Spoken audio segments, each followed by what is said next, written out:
We're joined now by head coach Jimmy Patsos following the Saints' 73-69 loss at Florida Gulf Coast. And coach, you're down 17 with 14 minutes to go, cut it back all the way to 2. Just talk about the resiliency of your team on the road in this place to come back and almost pull it off. Yeah, it's a great opportunity to play a great team. This is one of the great mid-majors, and we're learning. I'm not going to. Everybody's like waiting for us to pack it in. We're not going to pack it in. We're playing hard. I thought our last 15 minutes showed that we've got something special here. Marquise really found his way, and he just keeps taking the hits and keeps getting picked up. And Brett and Javion missed some shots down low, but they got big guys. They'll finish those. And I thought Khalil and Kadeem did some things, but Santi Shivers just doesn't go away. Santi Shivers just keeps playing, and he's cheering, and then he gets in, and he makes a defensive stop, and he drives the ball. And we're trying to find like that extra guy. We got four seniors that are good. We got to find an extra guy. Nico couldn't play. He didn't practice the last 2 days. He couldn't shoot last night. He asked me at halftime, I could probably go. Do you want me? And I said, you didn't practice. It's okay. Rest your knee. We want you to get healthy. That's fine. And the kids, I thought that was something the kids said, hey, we're going to just do this. That's what we got. And I'm really proud of the kids. We got to finish inside. And our first half defense, we just have to get down and stop the drive a little more. But we didn't quit. And we're 1-1 in the league, and that's what we're harping on. And now we go to Glens Falls, a great place to play. Please come to Glens Falls.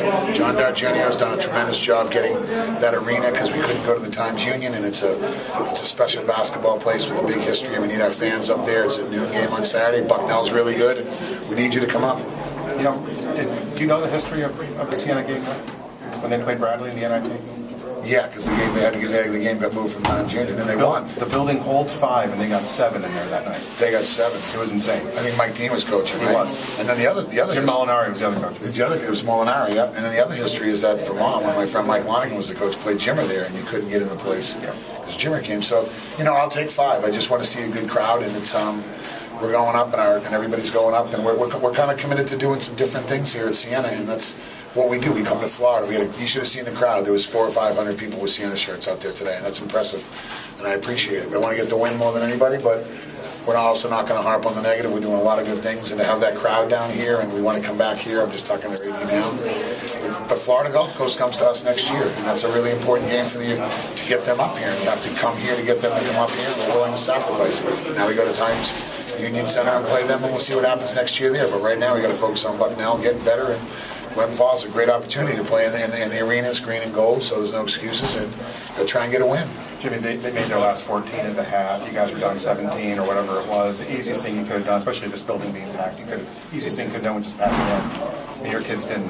When you're struggling on the road like this and they're still playing hard, how's that? You got to treat them like men. Yeah. I'm not kidding. We got great people on our team. I like our team. I like this. The 4 seniors are really good guys.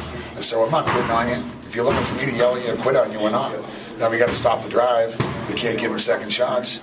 We got to drive the ball ourselves a few times, and we just can't shoot the ball right now. I'm going to try. Maybe I shouldn't do any shooting drills. We've done a million shooting drills, and nothing's changing. But we got to drive and kick and make some open shots. And I thought we had a decent look. And Marquise played his butt off, but we had a 3. You kind of got to go for the tie on the road. The old thing. We got a good look there. We didn't have a timeout left, and it just didn't go. But we executed well, and we're not going to quit. And I thought Javion and Brett learned a lot tonight because there's 2 big guys. But Santi Shivers showed me that he's a guy that wants to compete. And Santi Shivers really likes wearing the Siena jersey. He's one of those guys. It's funny. He wasn't that highly recruited. He didn't have that many offers and stuff, and he's really grateful. Just like Chris Sale, who got his only scholarship offer from Florida Gulf Coast. Just talked to the AD about Chris Sale, and he never forgot that, and he used that as motivation every day, and that's why he gives a lot of money back here. Santi Shivers really showed me something today, so we're building. We're just going to keep finding guys, and first thing we got to do is get home safe and then get some good practices in and build on what we did here, and don't accept losing, but also look at the positives. You talked about how much I've changed.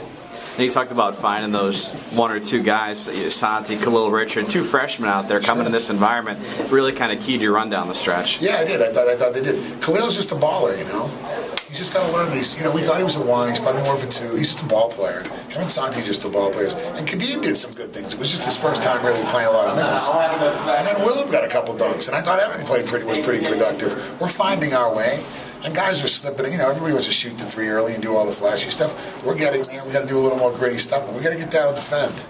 I'm going to look at that last 5 minutes, not tonight, because this team's, we're good. We're going to be good. It's not where you start, it's where you finish. But we're a little fragile, and I've been very careful with this team to let them know that we got a lot of games. We have 18 MAC games in the tournament in the Times Union Center, so let's keep getting better, and that's where it's all going to end. Does this team understand that it's playing for 3 games in March? I mean, obviously... Yeah, I mean, we are, but we're not. You know, you start the season and you think, hey, we can be top 25. I'm no different. I read the stuff. But you start the season and you say, hey, if these things go well, we could, do this, or if we can get this game, or I'm not really a big prognosticator in the future, but on the other hand, if you beat GW, who's the NIT champs, well, we lost by 2. Well, St. Bonaventure, they won the NIT, they tied for first in the A10, well, we lost by 3. Florida Gulf Coast went to the NCAA, well, we just lost by 4, and it was a close game.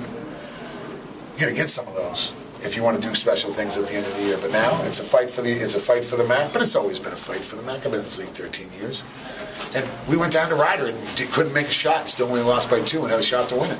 So there's no quit in this team. We're not going to quit on each other. This family, we might be getting tighter, and it's okay if some people out there are abandoning ship. That's good. The ship will get lighter and we'll go faster if that's what they want to do. But the people that matter, I know, got our back, including the administration and the bosses and the fans. I got more support emails and texts and stuff than I do anything else, and I want to just say thanks to the Siena. That's why it's a great program, because they're really knowledgeable fans here. It's not like they look and go, you guys stink or something. They look and go, hey, you're close. However, you got to get over the edge, and I'm, heavy on the shoulders or wear the crown. I'll take the criticism on that. But on the other hand, we got to do a couple things better. Just got to execute a little better. I wish it was like, there's a couple things we got to execute better, and then sometimes it's free throws, or sometimes it's a little defensive lapse, or sometimes it's not making a big shot. But I'll tell you one thing: no quit. Santi Shivers is coming. Were you tempted to use Nico? No, I wasn't. No, you couldn't practice. If you can't practice, you can't play. Now Levon didn't practice because he was on crutches. But Levon shot around last night. He came out and had his stuff and had a hard shoot around.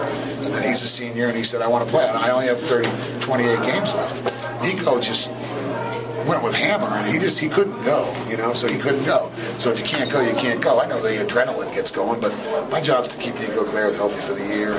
He's got a basketball career to worry about. I'm not using him in that situation. I don't play doctor, and Hammer just said I know he's an exciting kid and wanted to jump in and say, hey, I can help us, but you got to look out for a guy's long-term health. That's my job. When you came to Siena, Jimmy, one of the first guys that came with you was Marquise Wright. He's been a 4-year floor general for you. Another milestone tonight, 500th career assist, 9 assists, no turnovers in the game. Big game. Just talk about what Marquise has meant to this program and just his second half tonight. He's been great. Marquise, he came and saw me the other day and said, hey, I'm not playing that great. I said, hey, I ain't coaching that great either. So we're even. He just said, I got you. I got to change my mentality. He wants that next thing. He wants to win 25 games and go to the Sweet 16 and get drafted and all that stuff. And that's what's tough about this program. You got to balance it. I told him game at a time. But he said, don't worry. I'm going to play better and we're going to go down there and win. And I said, I believe you. He tried and we came close and we fought back. And he's just, he's a scorer, but he plays the point. But he's got to do a little of both. And see, tonight I talked to him about, don't put yourself in too hard of situations. We're trying to tell everybody else to do. Now that's why Santi's good, because Santi knows what he's doing. He kept things simple. And he just, Marquise Wright's been great. But Marquise, 9 assists, no turnovers, scoring, hitting shots. And at the end, he almost got that steal at the end. He was right there, And he's going to get better, And he has a broken hand. He has a broken bone in his left hand for the last month. We didn't tell anybody. It's about as healed as it's going to get. But there was a bone chip for a month. We didn't let anybody know. He's playing with that. Okay, it's on his left hand. It's not his shooting hand, but I'll tell you what, I know it hurts. And it's a broken bone in there, and you can ask Doc Alfred, and the kid never complained once. And I said, don't tell anybody. Can't tape it, because I'd hit it if I was a player. And all he's done is grind it out and do the best he can. Got a lot of basketball to play. You need any kids? What do you want, Quinn?